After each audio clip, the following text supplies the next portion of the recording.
à 5 ans de prison et devra s'acquitter d'une amende de 650 millions de francs CFA. Un appel a été interjeté. Balle de match pour les travailleurs du stade Léopold Sédar Senghor. Restés 4 mois sans salaire, ils dénoncent le laxisme de la directrice qui serait insensible à leur situation. La balle est dans le camp du ministre des Sports, Matarba, qu'ils interpellent de toutes leurs forces. Et puis les tenanciers de bar de Ziguinchor ont le vin mauvais en ces temps qui courent, laissés en rade dans les fonds alloués aux entreprises en cette période de pandémie. Ils se disent sacrifiés sur l'autel des mesures de restriction sans aucune mesure d'accompagnement. Tels sont les titres de ce 20h. Le développement, c'est tout de suite.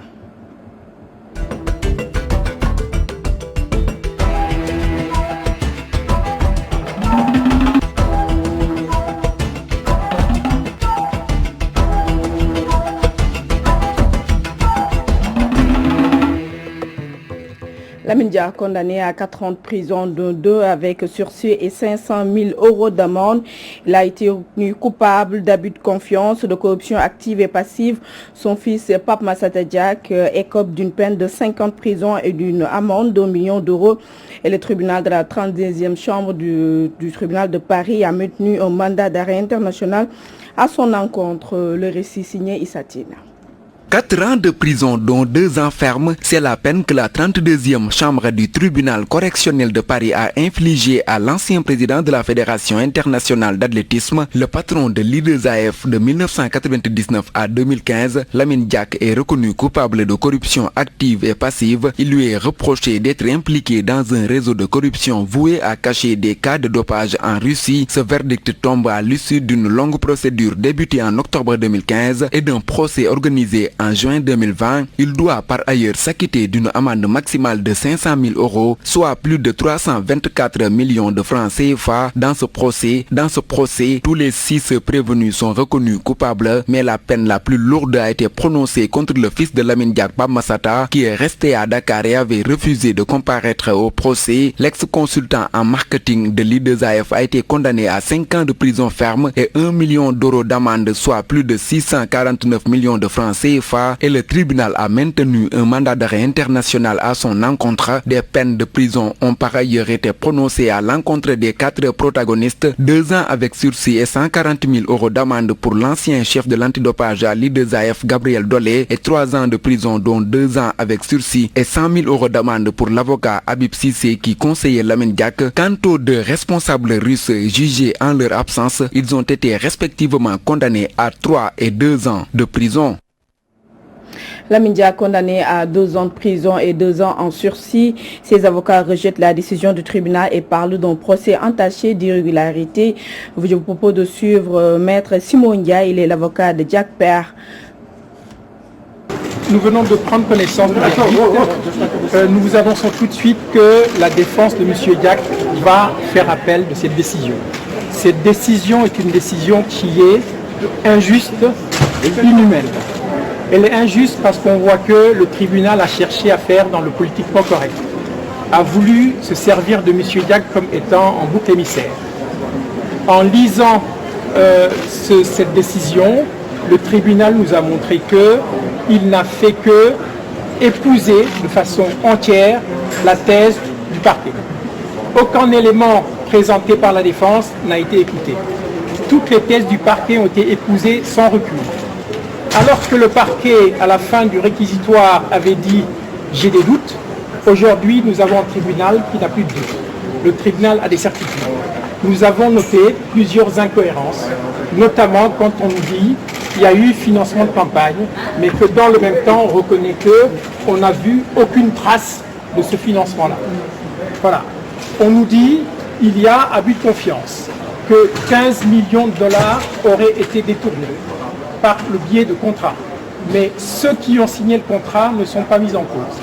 Les bénéficiaires du contrat ne sont pas mis en cause. Ceux qui travaillent avec M. Diack, il n'y en a aucun qui est poursuivi dans le cadre du marketing. Cela est profondément injuste. Nous trouvons que cette justice a voulu faire de la morale et non pas du droit. Et c'est dangereux. C'est pour ça que nous allons contester cette décision en faisant appel. Et Maître Ousseynou Babou, avocat au barreau de Paris, invite les conseillers de Diack à plaider pour un aménagement de la peine et sur un autre registre et estime que le gouvernement sénégalais s'en est lavé les mains depuis le début du procès. Je vous propose de le suivre.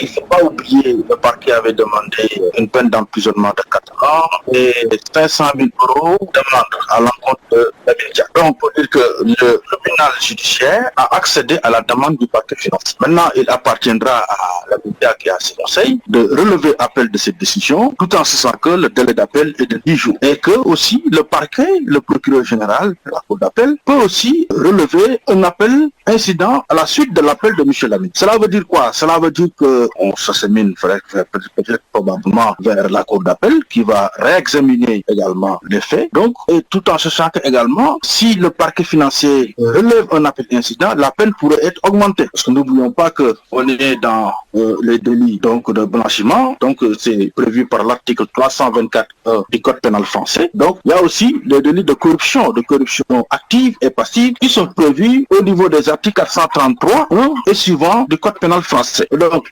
ces différentes infractions prévoient une peine minimum de 10 ans d'emprisonnement. Donc c'est au conseil de M. Lamine Diack d'apprécier la situation. Également, une autre précision, Lamine Diack, compte tenu du fait qu'il n'a pas été condamné plus de 2 ans ferme, parce que la condamnation est de 4 ans avec 2 ans ferme. Donc il peut bénéficier de ce qu'on appelle des aménagements de peine. Et là aussi, c'est le juge d'application des peines ici en France qui statue sur ces demandes d'aménagement effectivement de peine. Donc il peut bénéficier d'un régime de semi-liberté, c'est-à-dire il peut vaquer à ses préoccupations la journée et la nuit, il vient effectivement purger sa peine en prison.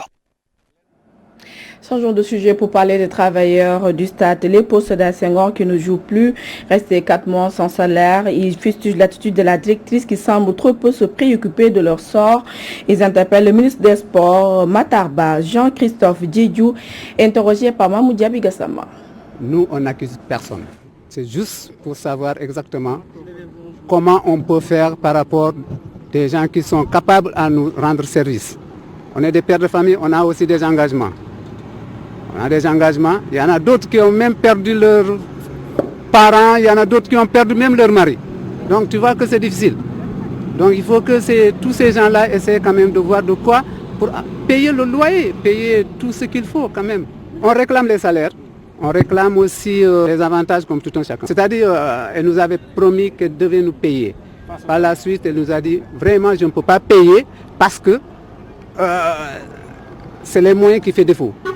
Maintenant, si j'ai les moyens, je peux faire. Si je ne peux pas avoir les moyens, je ne peux pas faire. Alors, là, jusqu'à présent, on ne peut pas aussi faire autre chose. Et je sais bien que nous sommes quand même, nous ne sommes pas, comment dire, on a un budget quand même. Un nouveau syndicat portant sur des fonds baptismaux, le syndicat des enseignants d'éducation physique et sportive a pour but principal de défendre les intérêts matériels et moraux des acteurs de l'éducation physique et sportive et considérant que ce secteur constitue le parent pauvre du système éducatif sénégalais. Abuja est le secrétaire général du CEPS que je vous propose de suivre également. On s'est réunis à la bourse du travail du camarade secrétaire général Cheikh Diop de la synthèse Force du Changement pour acter le lancement du syndicat des enseignants d'éducation physique et sportive du Sénégal qui a pour objectif de prendre en compte les aspirations des enseignants d'éducation physique et de tous les enseignants de d'EPS du Sénégal. Pourquoi la création du syndicat des enseignants de d'EPS du Sénégal? En fait, le constat est général. L'EPS est traité en parent pauvre dans le système éducatif.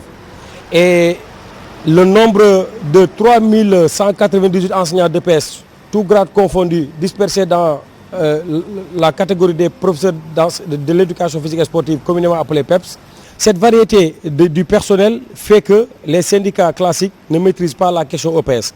Et l'avènement de la Covid-19 a démontré les limites de ces syndicats.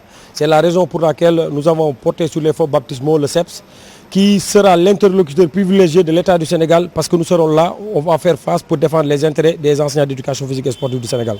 Nous avons choisi de s'affilier dans la centrale syndicale de la synthèse FC du camarade secrétaire général Cheikh Diop. Pourquoi? Parce que le camarade secrétaire général Cheikh Diop est connu pour son engagement, pour son courage et pour son ouverture. Il est là aux côtés des travailleurs et nous pensons que cette affiliation va vraiment être un point de départ positif pour la prise en charge des revendications des enseignants de PS du Sénégal. La dose monte chez les tenanciers de bar de Ziguinchor. Avec la fermeture en continu des débits de boissons, la situation devient de plus en plus insoutenable. Selon eux, ivres de colère, ils se disent laissés en rade dans l'aide d'urgence allouée aux entreprises. Dans ce contexte de crise sanitaire, Jean Diki, président de la plateforme des barman de Ziguinchor, s'est entretenu avec Amélie Halidjeme. Nous avons du mal à comprendre, nous les tenanciers de bars restaurants de Ziguinchor, et plus précisément de la région du Sud, à comprendre pourquoi la fermeture des bars perdure. Le respect des mesures barrières est plus facile à observer, je pense, dans nos établissements, avec la réduction du nombre de tables, de chaises et leur éloignement. Qu'est-ce qui peut être respecté dans les restaurants?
Respecté dans les restaurants et qui ne peut l'être dans les bars si le même document administratif nous a été octroyé par la même autorité.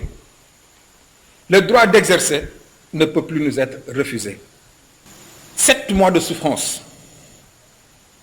sans être accompagné, je dis bien financièrement ni moralement. Levée des restrictions dans le transport urbain, le secrétaire général du Sintras parle de calcul purement politique. Pour Souleymane Diomané du syndicat des travailleurs de la santé, il y a une contradiction dans les mesures du gouvernement, surtout dans ce contexte où il fallait maintenir le cap dans la riposte contre la pandémie du Covid-19. Souleymane Diomané est joint au téléphone par Okhandong. J'estime que dans ce pays, la politique prime sur la question de santé. Parce que vous ne pouvez pas, à l'état actuel de la pandémie, décider de relever des mesures de confinement, mais également les mesures qui consistent à protéger les citoyens contre la pandémie par rapport au rapprochement, par rapport au port des masques et à l'ensemble des mesures barrières. Vous ne pouvez pas le faire à l'état actuel. C'est très regrettable. Mais je comprends que ces politiques, en fait, ont des visées électoralistes parce que cela est fait en direction du Magal qui se profile à l'horizon. Parce que vous savez, si le Magal arrive, on ne peut pas empêcher aux fidèles d'aller à Touba. Et quand ils vont y aller, c'est pour y aller en surnombre dans les véhicules. Donc, les politiques ont préféré anticiper sur ces mesures-là pour autoriser aujourd'hui la levée des mesures barrières. C'est très regrettable, très regrettable, parce qu'on aurait dû laisser les gens faire d'abord la situation épidémiologique pour ensuite voir quelle va être l'évolution. Et si aujourd'hui on considère que la décision du ministre du Transport est venue à son heure, vous verrez qu'avec le Magal, nous allons avoir une courbe ascendante par rapport à la pandémie. Les conséquences, elles sont là, elles sont connues de tout le monde. Ça va être une prolongation de l'épidémie. Donc on va avoir une courbe, comme je vous dis, la courbe de l'épidémie va augmenter, va évoluer. Donc c'est pas venu au bon moment. On aurait dû attendre après le Magal ou bien après le Gamou prendre ces mesures-là. Mais au moment où les gens s'apprêtent à aller Pas de perte en vies humaines, mais d'importants dégâts matériels. Ainsi se résume l'incendie qui est survenu au magasin du centre commercial au marché Zang de Pikine. Et l'origine de l'incendie reste pour le moment inconnue. Hadim Thiam, un des commerçants sinistrés, au micro de Théodore Simedo. Nous avons eu un incendie ici. Nous avons subi beaucoup de pertes. Malheureusement, on a vraiment perdu beaucoup de matériel et de marchandises dans notre locaux. Il y a beaucoup de produits cosmétiques et de matériel électro, tout ça. Et franchement parler, nous avons besoin de beaucoup d'aide, même si ce n'est pas financièrement visé par nous. Dans des locaux comme des marchés de Pikine, des grands marchés, il faut qu'il y ait des bouches d'incendie ou bien des sapeurs-pompiers qui nous sont très très proches. Hier soir, c'est les pompiers qui nous ont secourus, mais ils sont un peu tardés à venir. Bon, c'est pour cela, malheureusement, les dégâts sont énormes, sont catastrophes. Affrontement entre les militants du PASTEF et les proches du maire de Niarem Limamoulaye lors de la visite du ministre de la Santé dans la zone. L'affaire finit au commissariat sur plainte des patriotes qui en outre accusent le maire Beydi Sey de vouloir brader le foncier de la commune et l'âge. Eliman Ndiaye, membre de PASTEF Niarem Limamoulaye, au micro de Théodore Simedo. Des jeunes qui prennent les moyens du bord pour nettoyer l'unique structure de santé que la commune a, au lieu de les féliciter, on les agresse. Ça, c'est condamnable. C'est condamnable par tous ceux qui sont pourvus de sens et de bon sens. Nous avons déposé une plainte et nous sommes sûrs que la justice fera ce qu'elle doit faire. Certains maires, comme Beydi Sey, profitent de cette situation d'exception pour vendre les seuls terrains qui nous restent, qui sont des exécutoires pour les inondations, qui sont des lieux pour que les jeunes puissent faire du loisir, puissent s'épanouir. C'est là où on organise les cérémonies religieuses, les funérailles. C'est le terrain de Yakar, c'est le terrain de Darou, c'est le terrain de Hamo. Il veut les brader. Nous lui disons que cela ne va pas passer. Il faut qu'il nous laisse ces terrains-là que ses prédécesseurs ont laissé intacts. Qu'il fasse comme eux pour terminer. Il est au crépuscule. Non, PASTEF est toujours mobilisé. Je ne dis pas qu'aujourd'hui, mais on est toujours mobilisé. Mais nous restons des républicains. Mais courte queue se paie avec courte queue, qu'il le sache. Et le maire Beydi Sey n'a pas voulu se pencher outre mesure sur ces accusations, déclarant que le dossier est pendant devant la justice. Sur les accusations de bradage foncier, il préfère en rire, donnant rendez-vous à ses détracteurs aux prochaines élections électorales. Voici Beydi Sey, maire de Niarem Limamoulaye, au micro de Théodore Simedo. Par rapport à des plaintes déposées par des concitoyens, là vraiment je n'ai absolument rien à dire, parce que je sais qu'à chaque fois qu'il y a une plainte déposée, là je ferai son travail.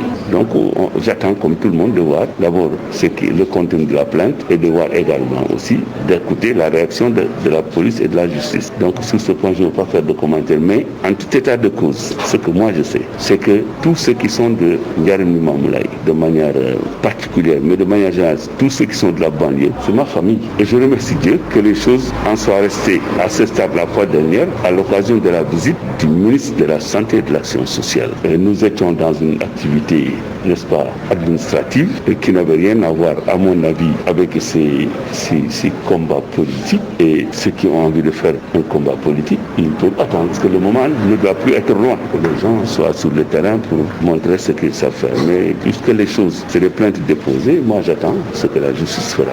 Donc vous appelez à la sérénité. C'est mon rôle, parce que moi j'ai la responsabilité quand même de gérer la police, la paix dans ma commune. Et vous étiez là la fois dernière, vous avez vu quand il y a eu ces deux enfants qui sont mes enfants, qui avaient commencé à me huer, ils sont quand même devant ce groupe de militants. Moi je les ai applaudis pour éviter justement que ça dépasse les bornes. Parce que je n'aurais pas applaudi pour calmer l'ardeur de mes militants, mais ça aurait pu être la catastrophe. Et aujourd'hui, on serait en train de regretter. C'est pourquoi je dis, politique pour politique, il faut que les gens fassent très attention. Ils ne sont pas avec moi, ils ne peuvent pas dire du bien de ce que je fais.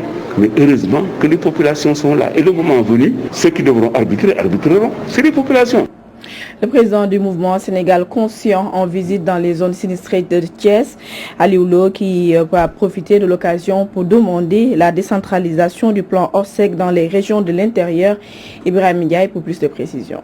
En tournée nationale dans la capitale du Rail pour élargir et installer le bureau communal de sa formation politique, le président du mouvement Sénégal Conscient, Aliou Lo, en a profité pour rendre visite à certains nouveaux quartiers de Thiès comme Wassila, situés derrière la cité ouvrière qui manque de tout. Mais on a constaté que ça manque énormément d'infrastructures. Alors nous appelons l'État à veiller à ce que certaines choses soient vraiment bannies dans le Sénégal.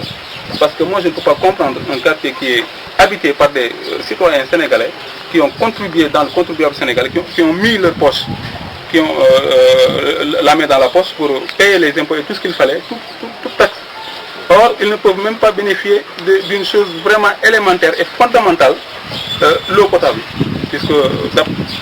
et l'électricité, puisque d'après ce que j'ai constaté, il n'y a même pas d'électricité. Ce nouveau quartier Wassila de Thiès est une parfaite illustration de la non-prise en charge de certaines localités du pays par les pouvoirs publics, selon le président Aliou Lo, qui pense que même la gestion des inondations avec le plan Orsec ne doit pas seulement se limiter à Dakar. Le plan Orsec doit être décentralisé pour que les autres zones puissent en bénéficier.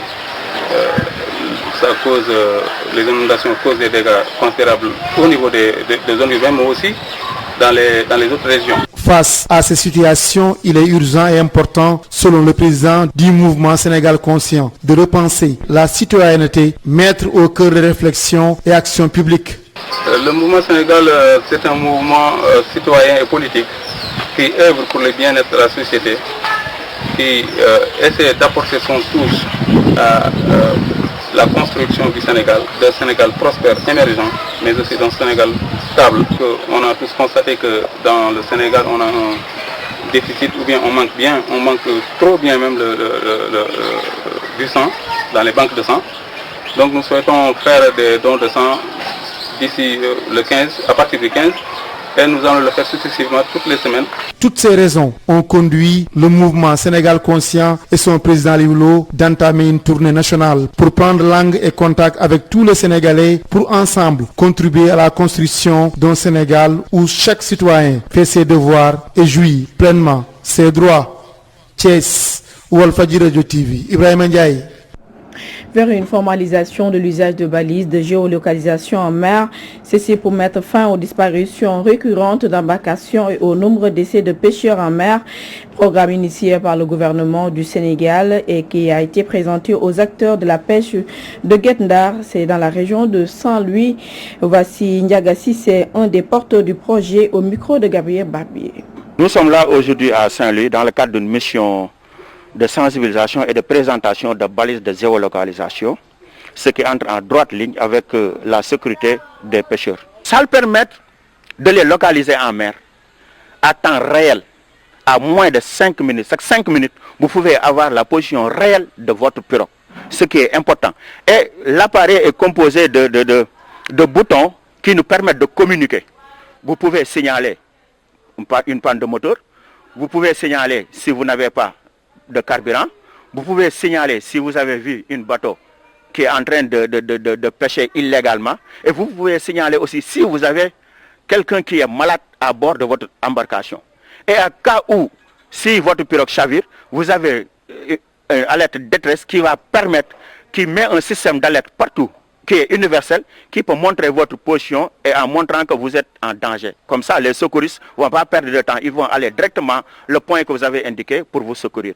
Donc c'est important. Ce que nous demandons aussi, que ça soit effectif. Et c'est ça que le vœu du président de la République et ça aussi le vœu du ministère de la Pêche. Ce que nous voulons, c'est que dans de plus brefs délais, que les pirogues artisanales du Sénégal soient dotées de ce système de géolocalisation-là qui va contribuer à la sécurité en mer. Quand on parle de la sécurité des pêcheurs, c'est important. Parce que cela nous permet de travailler et de revenir calmement chez nous. Ce qui est vraiment Covid-19, nous en parlons dans ce journal. 39 nouveaux cas confirmés ce mercredi par le ministère de la Santé et de l'Action sociale. Un décès supplémentaire s'ajoute au bilan macabre portant le nombre de morts à 299 et 31 patients sont en réanimation. Les détails avec Dr El Hadji Mamadou Ndiaye, directeur de la prévention. Sur 1169 tests réalisés, 39 sont revenus positifs, soit un taux de positivité de 3,34%. Les cas positifs sont répartis comme suit.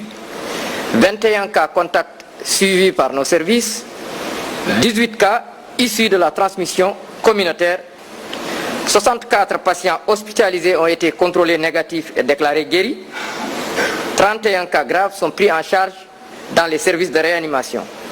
Un décès a été enregistré ce mardi. L'état de santé des autres patients hospitalisés est jugé stable.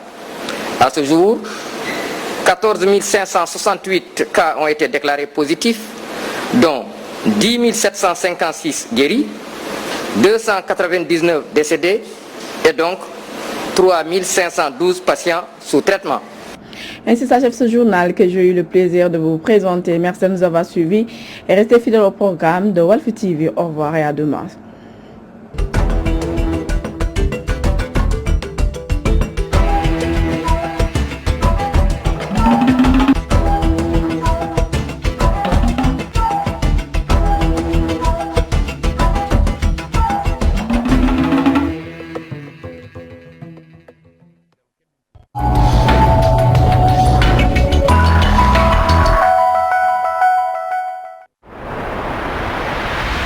bàyyi xel aussi bu tali bi tooyee freinage bi day gën a gudd distance de freinage bi pour nga téye oto bi day jafe ñu ngi jëm ci nawet kon ñu gën a yokk distance de sécurité diggante oto ak oto ñu gën koo yaatal. Il faut faire très attention parce qu'il y a le phénomène de l'aquaplanage, on appelle aquaplaning, parce qu'il y a une plaque d'eau qui se forme et qui empêche une bonne adhérence de la pneumatique. C'est pour ces raisons-là, effectivement, il faut encore être plus prudent par rapport à la vitesse, par rapport aux distances de sécurité. Parce que quand vous freinez, vous n'avez pas une très bonne maîtrise en période d'hivernage. Donc plus de prudence, plus maintenant les intempéries qui ne vous permettent pas de très bien voir. li ma leen ñaan daal mooy événement yaa ngi ñëw comme li nga wax nawet bi buy ñëw surtout muy taw sa essuie-glace normalul. Il faut faire très attention dans la conduite en période d'hivernage.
jàpp ci sa gox set.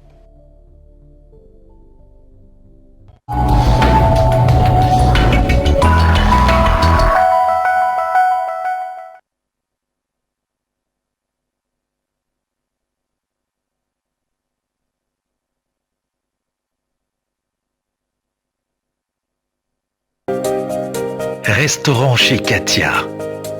Venez passer un agréable moment en famille. Vous y vivrez des moments inoubliables, même en ces temps de Covid-19. Port de masque obligatoire. Protégez-vous et protégez les autres.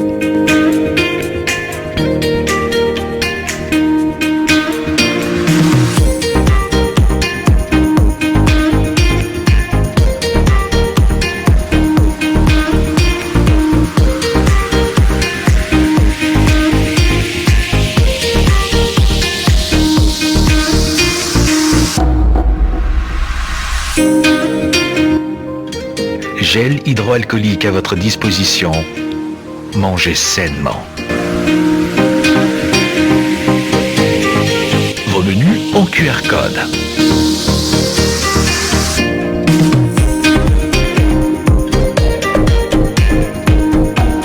Respectons la distanciation et limitons les contacts.